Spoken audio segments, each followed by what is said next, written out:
Hi everyone. I'm so excited to be here. As you can see from the photo, this is me when I was born.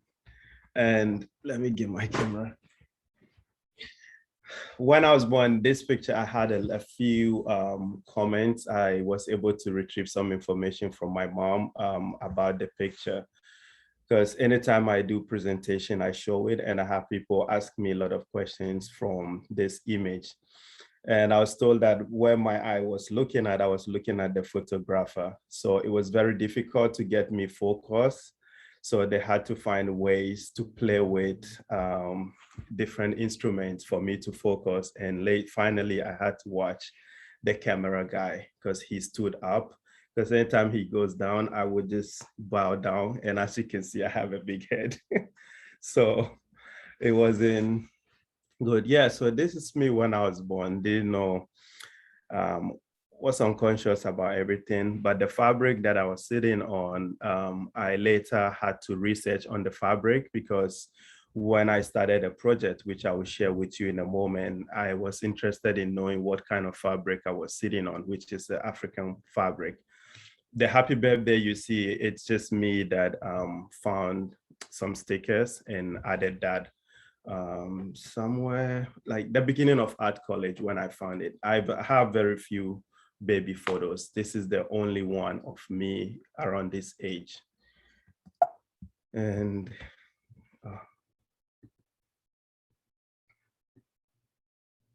okay. Yeah, so from this picture here, yeah.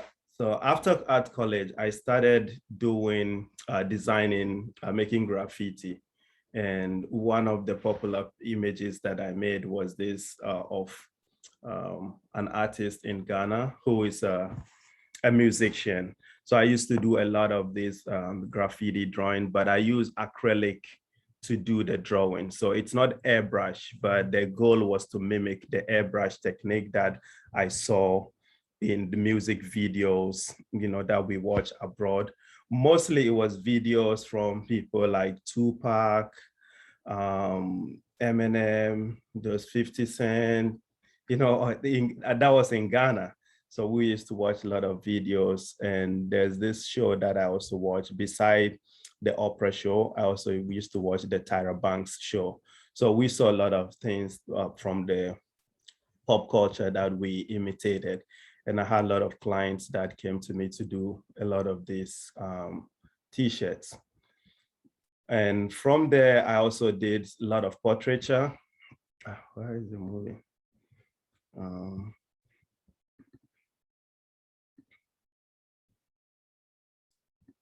Yeah, so from there, I did a lot of portraiture, and this is a charcoal drawing of one of my models because I used to do fashion design. She's Juwaira. So I did the charcoal drawing and added glitter, no, rhinestones in the ear. Um, then I do a lot of oil and acrylic portrait painting. So here, what I'm trying to do is I'm trying to walk you through my process and up to where I am now. As you can see, as everything evolves, in just the 3 or 4 photographs we've seen, my concern was portraiture. So I was painting portrait, I was drawing portrait with charcoal.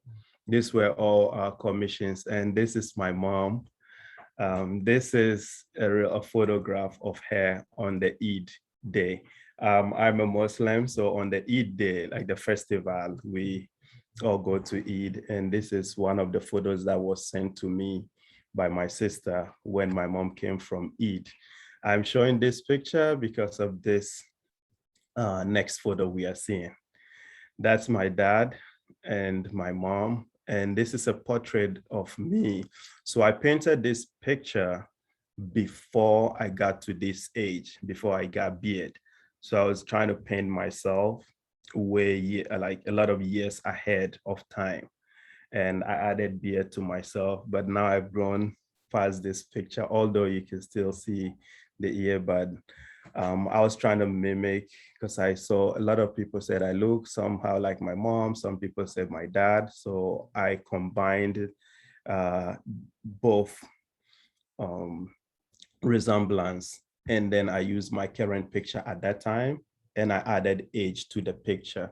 This is in my private collection. I saved my private collection in my mom's house in Ghana. And so from there, this painting I did in the US. So from this painting, most of what you will be seeing are stuff that I did in the US. In 2013 was the first time I came to US, and I started my life in the US through Penn State, where my godmother hails from. She's a professor emeritus in Penn State University, Professor Grace Hampton. So this image here, when you take a silhouette of this picture, you would get the Statue of Liberty. So by now in this picture, I had started using fabric and introducing the blending two cultures, the American and then African, because growing up in Ghana, everything is different from living in the US. So here, what I'm doing in this picture is I'm mimicking the Statue of Liberty to reinterpretation of Statue of Liberty to look like somebody I know, in my neighborhood. So what I did here in the eyes is I put together 3 women, and in the portrait, in the series that I'll be showing, as the slide goes on, you will see where I started using these 3, adding together 3 or 4 women to create one image. The hand is from another lady, Stephanie. The eyes is from another lady, Janelle. The nose is Antoinette. And then the mouth is from my mom. So the dress, the white with the blue design, is also from my mom's dress. And then I designed the cloth of the Statue of Liberty with the Marcus Garvey flag, the interpretation of David Hammond's interpretation of the American flag. And what she's holding here is a book that I wrote, Ubuntu, I Am Because We Are. Ubuntu is a Zulu word, which I named one of my projects. You will see as we move on with the, so this is where we're headed towards the Ubuntu series. And the Ubuntu series, before I walk you through, I'm going to just run you through my thinking process before I start to build an artwork. I do the research. This image here, I'm showing it to you for the sake of research. So in researching for Ubuntu project, I started thinking of women, and women here are very essential in my work because when I started the Ubuntu Women's Project, it is in honor of women. Thinking about my mom, which is, I started doing a portrait paintings for my mom since 2003 after my first solo show.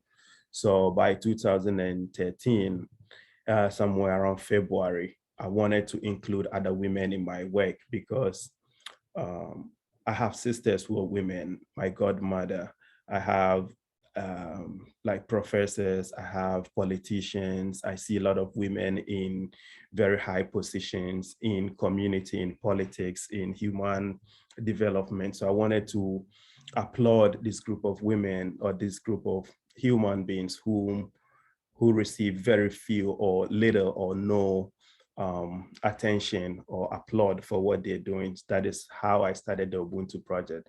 The image we're seeing is a picture of a village called Sirigu.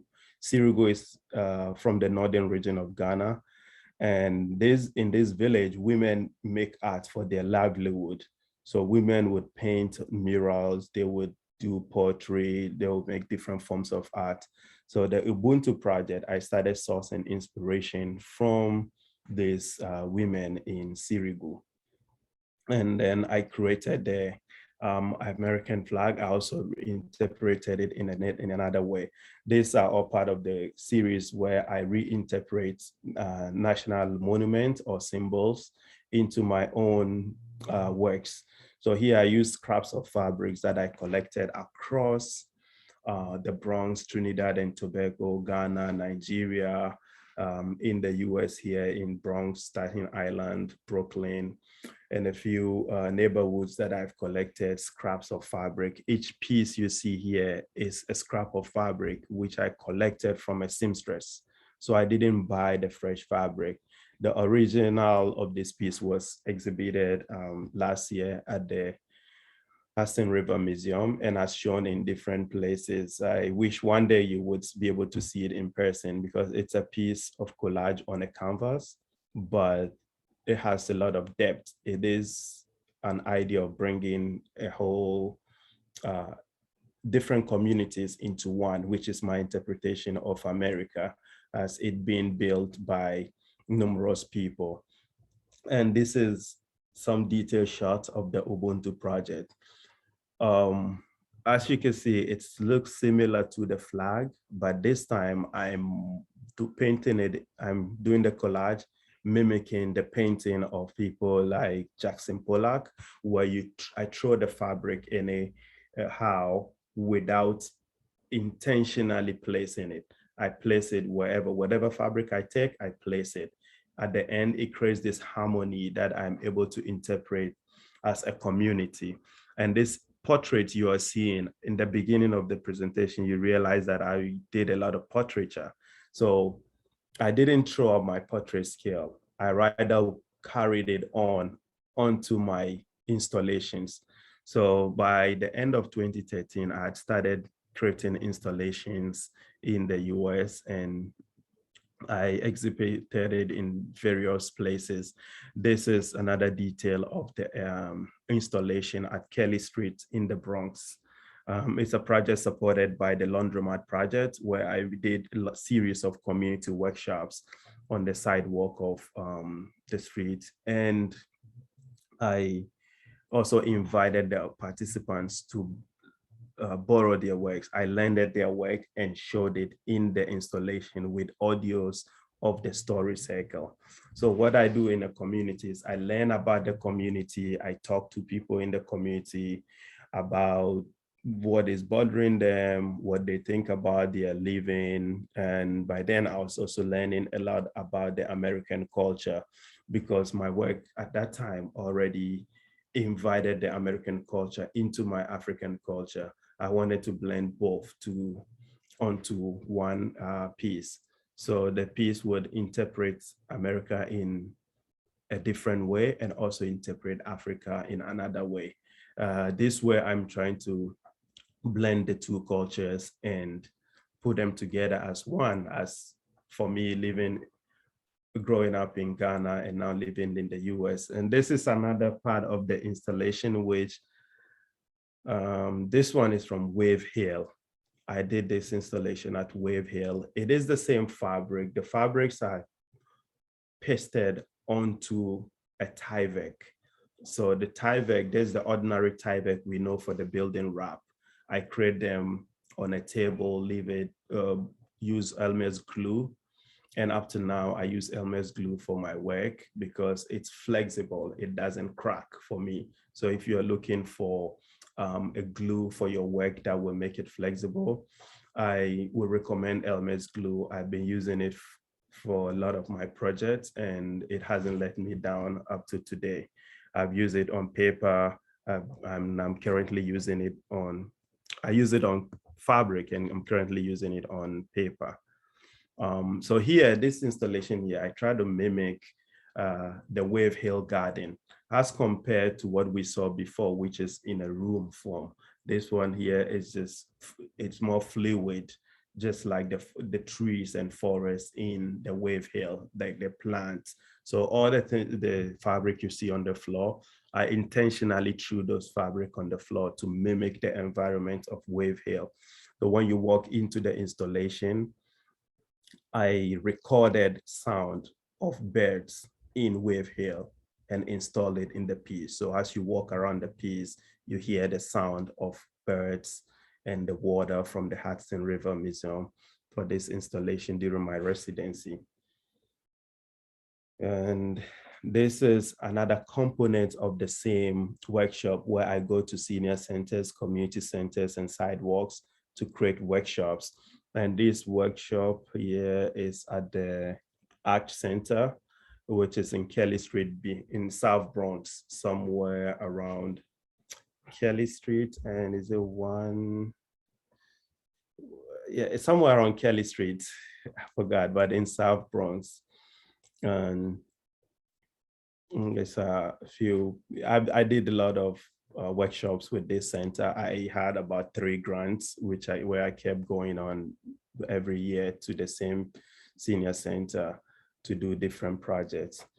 And so that was the end of the Ubuntu project. I'm in now the same project, but instead of cutting the fabric in square shapes or rectangle shapes, if you look in this piece here, you'll realize that the fabrics are not in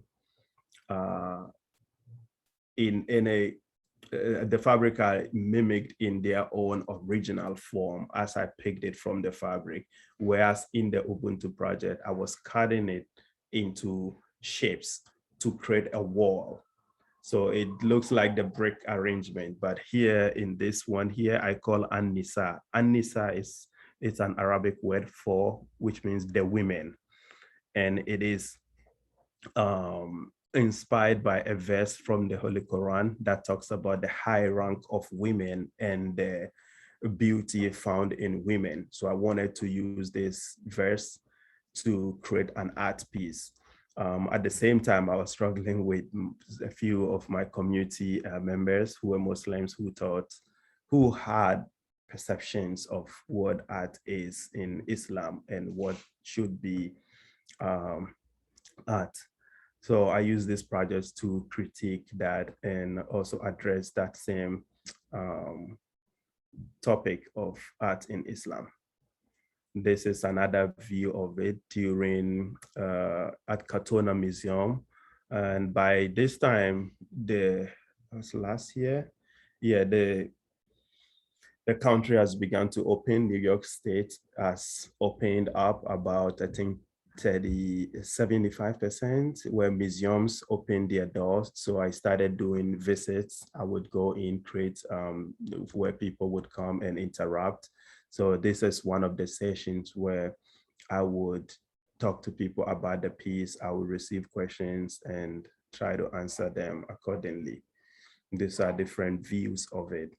And if you look here, the Katona, if you've been into Katona Museum in Katona, like White Plains, but it's just, you realize that it's surrounded by trees. So with the same idea of Wave Hill, I try to mimic the environment because I was commissioned to design the learning center of the museum. And this is how it turns out to look. And this is a scene from one of my story circles in Wave Hill again. So now we're moving on to the third component of my installation. The first is the installation itself, and then another layer is the workshops series, and the third layer is the story circle. So this is the more performative side where I learn from the community.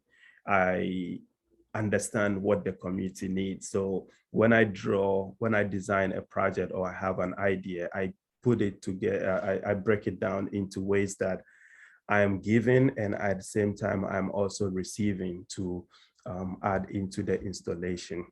And what I do in the installation, we're all sitting on the floor. It's a way that I try to mimic the Islamic way of welcoming guests that I saw in my family, where my dad would sit on the floor with all the guests. They eat and talk, drink tea, and I cook during this open studios.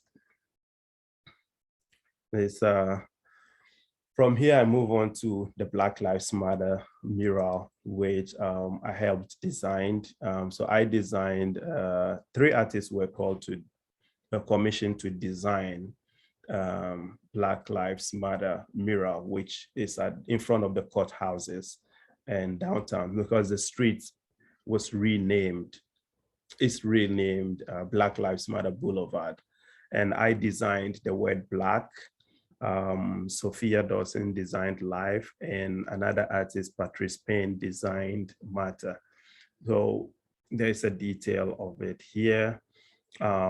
This is my design for Black. So after I designed it for the street painting, about 50 or more artists were invited to repaint our design on the street. So we only presented the design and we came to see what they were interpreting it, and it looked so perfect, like what we designed.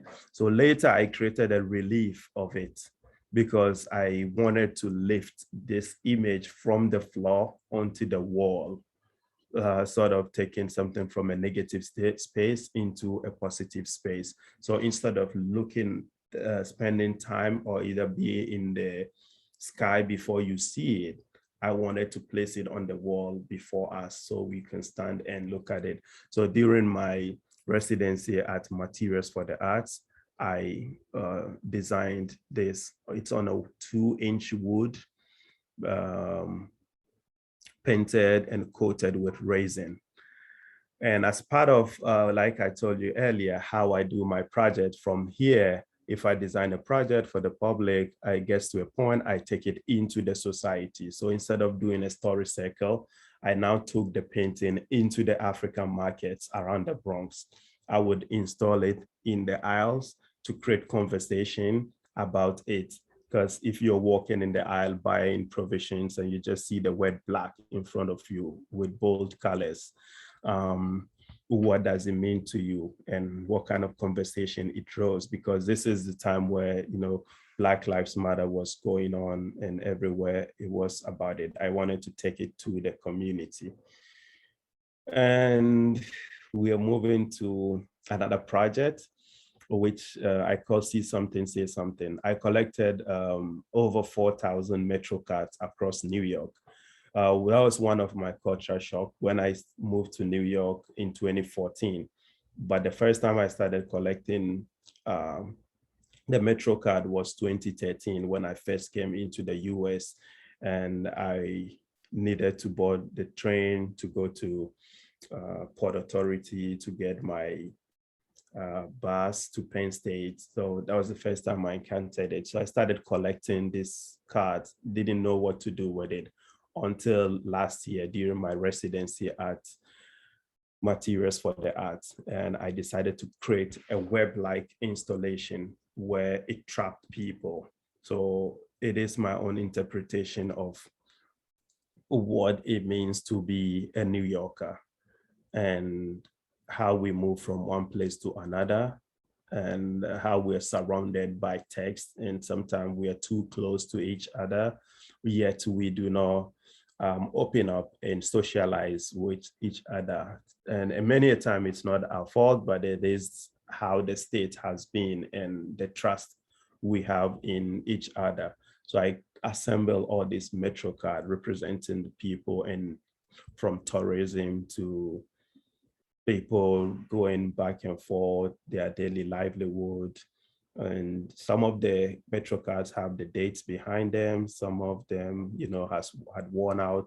In collecting this, sometimes I also have some, I test the card before I throw it in my installation. I test it to see if there's money in it. And there are times I find money in the card, which I think sometimes somebody might have thrown it somewhere.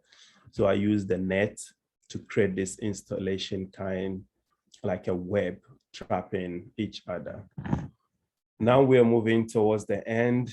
This is my project. Somebody said I'm having a hard time hearing.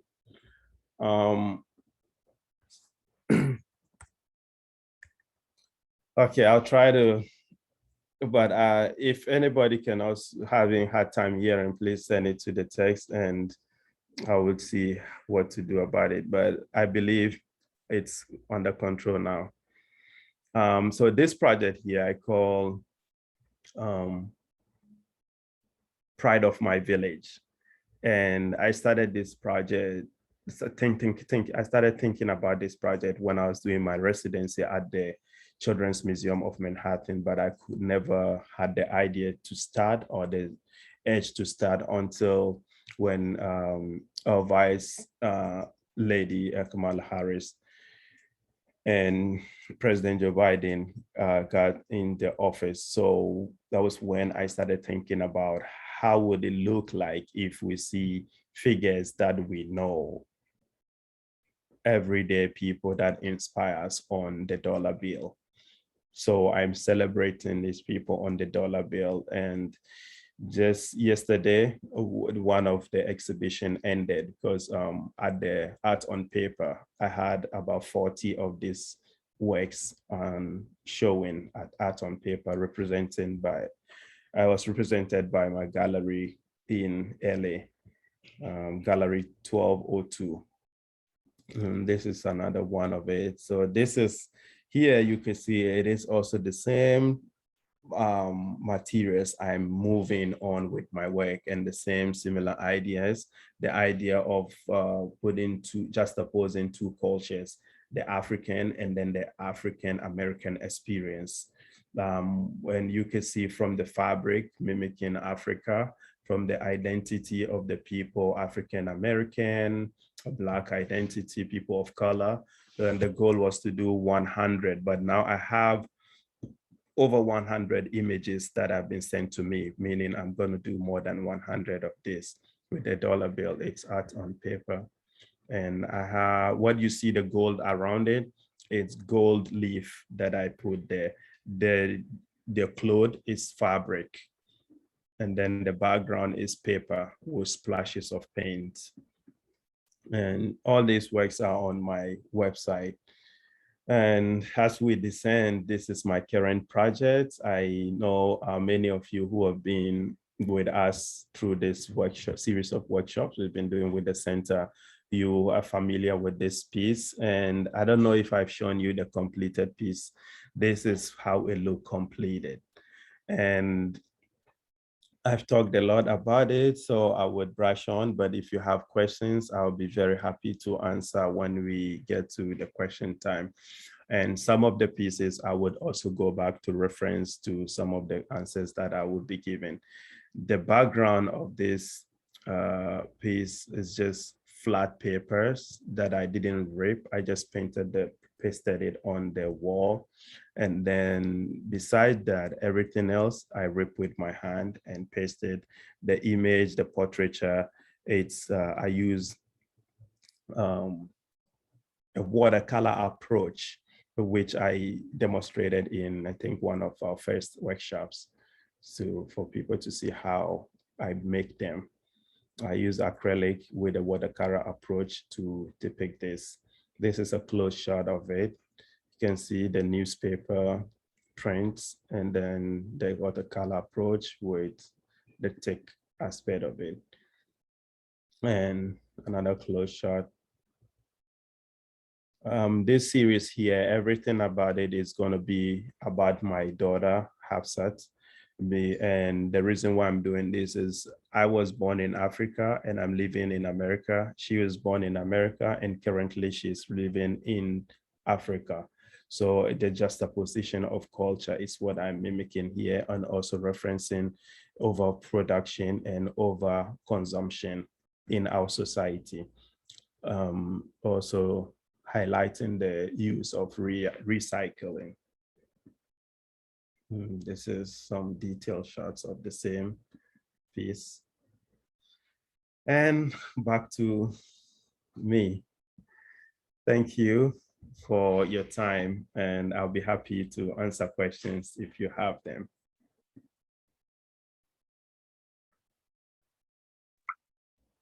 Hi, TJ, it's April. Hi, April. Hi. I know that you have an upcoming show. Can you tell us a little bit about it? Yeah, so I have an upcoming show. It's going to be a solo show in LA in November, and by the same gallery, Gallery 1202. But before the solo show, we have two places to show. One is the one that's currently finished, Art on Paper. Another one will be in LA, I think it's Art Basel Miami. Then the solo show. So this solo show, it's concentrating on the portraits, all the portraits from Pride of My Village in a way, because that gallery, I signed all those, that series to the gallery. So, but the other work that I have, I'm currently making, the one on paper, it's not going to be in the show. It's only the portraits from with the dollar bill that is going to show in the exhibition. Yeah, April, I hope I answered the question, but if there's a follow-up, I'm happy to. Well, it sounds like there are a lot of shows coming up. I thought I saw on Instagram that you were in a show right now also. Yes, the one I'm in right now, it ended yesterday. That's the one at Pier 36 downtown. Oh, you were at Pier 36. Oh, very good. Oh, yeah, I did see that on Instagram. That's great. How was that? Yeah, it was good. It was good. It was good. Very good. Yeah, I wasn't there the whole time, but I visited my gallery to see how it was going. And from the look of things, everything went on well with my works and the other artists that were showing in by that the gallery was showing. Yeah. Oh, good. Well, I hope you post when your other shows are. Not that any of us will be in LA soon, but you never know. But wherever they are, will you always post it ahead of time on Instagram, for instance? I will. Thank you so much. I will. Okay, good luck with all of that. All right, thank you. Good luck too. And when Any did questions? you, I have another Okay. I have a zillion questions for Tijay.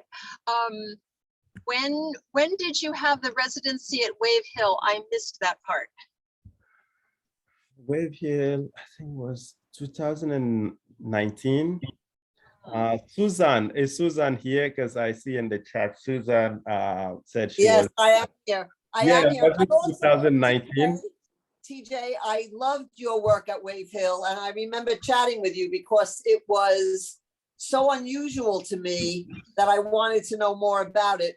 I also wanted to ask you, because I sent you a photo of the piece I finished the last time you did collage with us, and I wonder if you ever saw it. Which one? I responded to the emails. It was this one. Oh no, this didn't come to me yet.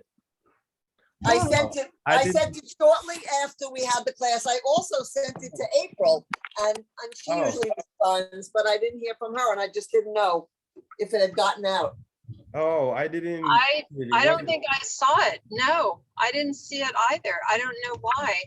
I'm typing my email in the thing just in case.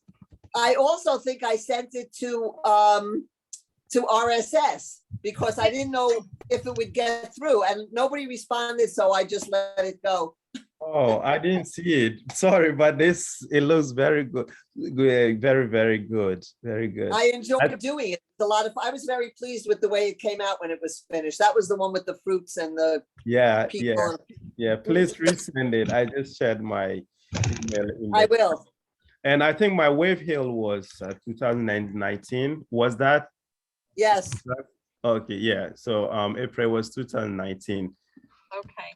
Yeah. Well, I wish I had seen it. I did not see it. Oh, it was wonderful. It really was. Bet it was. Oh, I bet it was. Yeah. Tijay, you started out with almost a photorealism when you showed us the portraits that you did in Ghana was it of your mother? No, it was of your aunt or your teacher, your mentor. Now I'm trying to figure out who it was. My mom. My mom, and the one holding the baby was this a client, but the one with myself is my parents and myself. I remember that one, but the very first one you showed, it was a charcoal sketch of a woman. Oh, that's Juwaira. Yeah, she was working with me at that time and was my Oh yeah, she was the model. That's right. She yeah, was the model. yeah. For the jewelry. I was so interested in seeing your almost photorealistic charcoals and then your new style with the collage. Can you talk a little bit about how you felt about that kind of change or transition? However you would Yeah, thank you for that. Yeah, before I answer, I know Elizabeth is asking to see my collage. I wasn't able to finish my collage, but it's somewhere here, and I would definitely share it with the center when I'm done, because I wasn't able to do it. I had to rush to come to New York with the gallery back and forth. When we did that workshop, I was in Atlanta when we did that workshop in my other studio.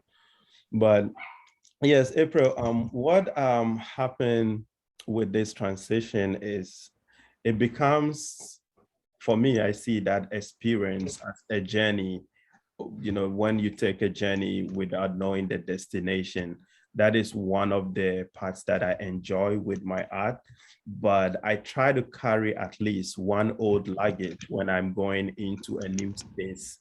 So when you see my first works, I started with portraiture, with graffiti, painting all the t-shirts. So when I started installation, my installation took over the whole space, which mimics in a way the same way I would do graffiti to take over the whole t-shirts or the whole sneaker. But the portraiture, I love portraiture and I carried it with me. And that is why you see my portraiture keep changing. But it's hard for me to continue on painting very realistic with just one medium. So I experiment, and the process of my experimentation is where I get ideas of doing public workshops, because during the experimentation process, I learned something new and I want to share it with the public. So I design a workshop. That is why when you look at the ones that I shared of myself of the room, the installations that I did in the room, there is a component of it where I would also go on the street and the sidewalk or senior centers to show workshop. So this one here, you see these portraits in the piece are my drawings, but I'm trying to go back. Okay. Yeah, here. So when the picture in the middle is part of my installation, but I like that idea of working in the public. So instead of going to the public to do a workshop and asking everyone to draw like my drawings, I feel it's going to be difficult and people are not going to see a beautiful artwork finish for people who like to see a complete picture that look exact. So that is why I would print out the image with a printer, cut it out, and then give it to you to paste with glue. That way you are getting the same feelings that I have in my work, and I would celebrate, and everybody celebrates the creative genius in everyone who even do not call themselves artists. So that transition for me is interesting as I move on to new pieces. And as you can see currently, what I'm working on, there is a watercolor approach that I'm using, but I use the acrylic paint to do that.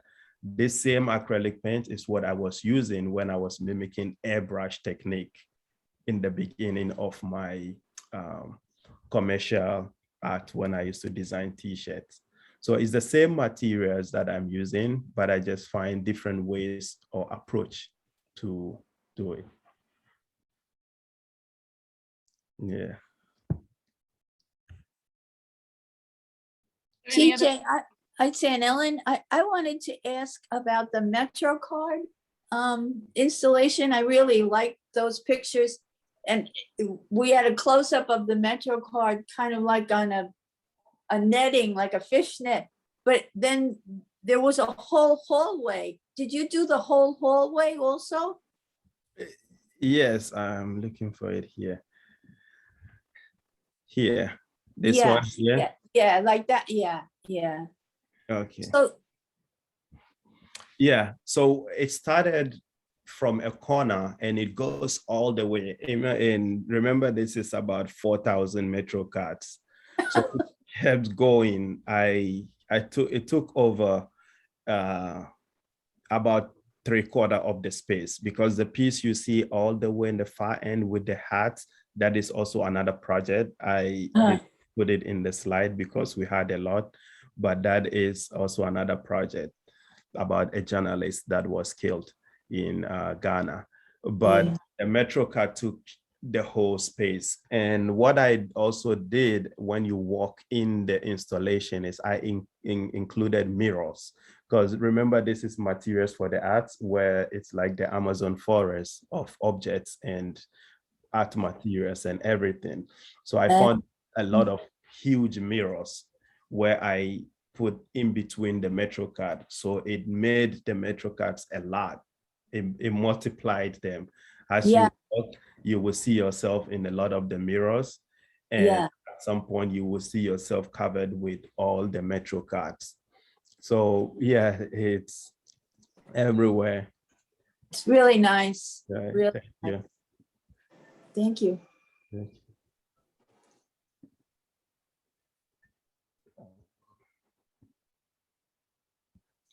Yeah. Okay. Susan sent the email. I would check and respond accordingly, Susan. Okay, Yeah. thank you. Yeah. I sent it to April as well. So maybe one Okay. or both of you will get it this time. Yeah. Okay. I see it on my phone. Yeah. Yeah, it looks amazing. I would talk about it all the time, the whole day if we start. But yeah, I will take a careful look at it and respond. I like the approach of that you use on the background, where it looks like some people are in the kitchen. Right. Yeah, yeah, I'm just a lucky find of stuff in the magazine, the few magazines that I had. yeah. I'm There trying are to. other questions for TJ? Yes, I have a question. First of all, thank you for sharing your evolution as an artist. Do you Thanks. see in the future where your path is going? Do you have an idea where you're heading? Yeah, I have an idea. I don't see I'm trying to find my screen.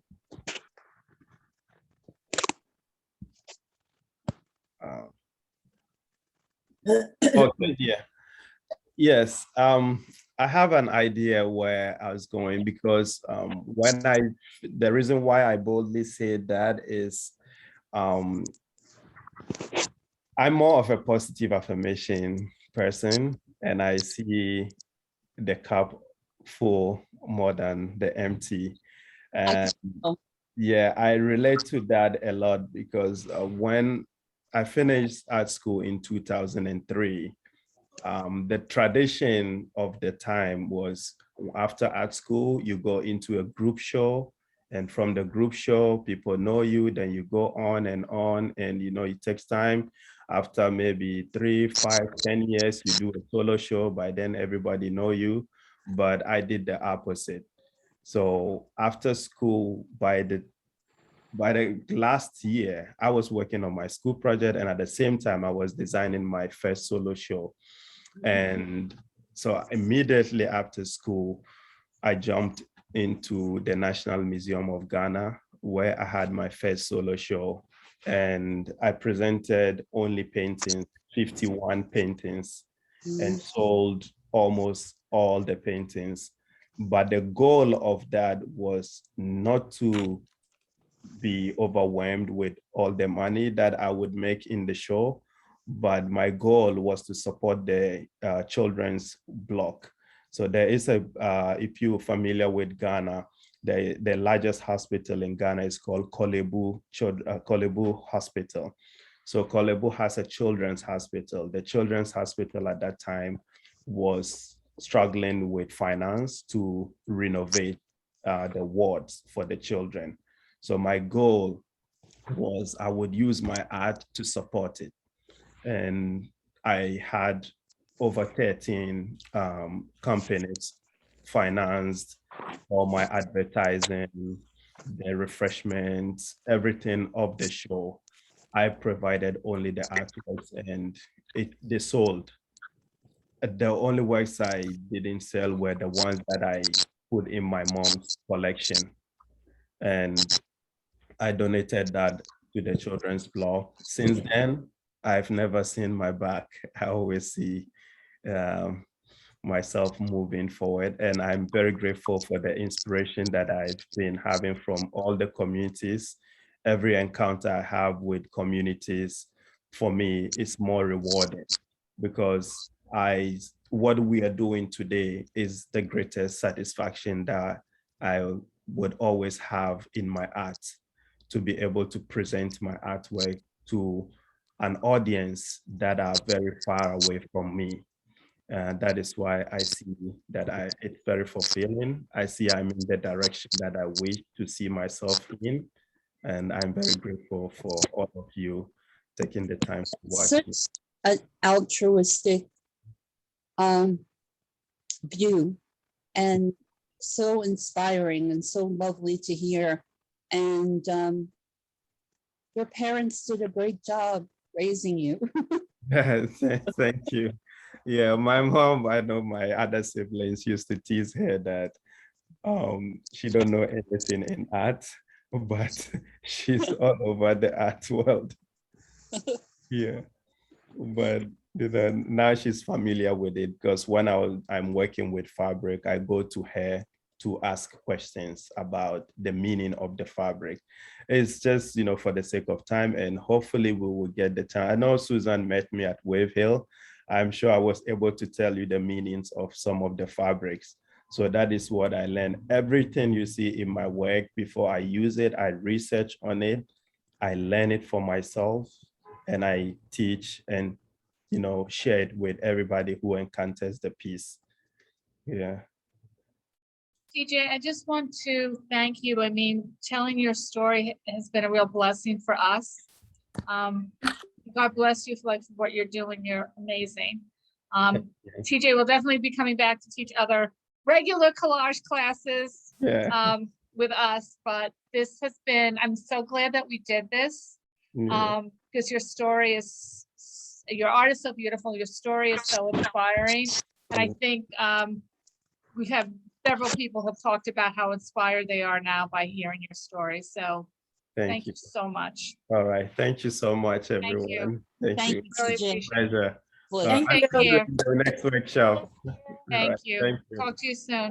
All right. Thanks. Bye. Bye.